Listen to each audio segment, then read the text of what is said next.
All right, turning now to WYFF News 4 investigates. The Chuck Wright case returns to the courtroom today with a status conference hearing.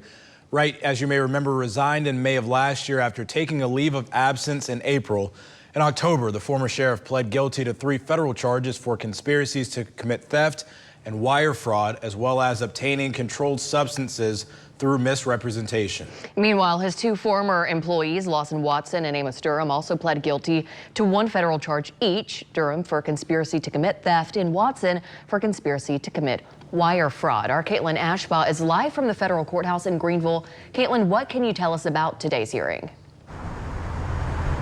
Hey, Sydney Rashad, the judge in court today mentioned that there were additional details that were discovered after the 3 men pleaded guilty to federal crimes back in October. So this was a very brief hearing to go over those items and whether they thought that they would change how the case moves forward. Let's talk about those items, right? First up, it included tips sent in by whistleblower employees at the sheriff's office and anonymous people about the case, plus a tip that was sent in to SLED by Wright himself. But the contents of that interaction were not mentioned. Both the defense and prosecution did agree to move forward with the case, saying that they did not think these items would, quote, move the needle for any defendant's case. Together, that entire list of discovery items makes up a 2-volume, 45,000-page file. We're told that this is typical to see when things like bank records are involved.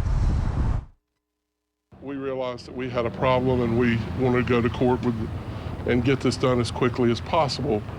The court wanted to make sure that the pre-sentence report is coming along as fast as possible. Mr. Wright, is this going how you're expecting it to? Wright and his former colleagues walked out of the courtroom today in silence. No response from the attorneys that are representing Wright or Watson. And Epps does tell us, though, he anticipates there will be a sentencing date that is set about 6 weeks after this investigation report is filed and finalized, but in the courts today, we heard no confirmation on a date by the government. Reporting in Greenville, Caitlin Ashbaugh, WYFF News 4.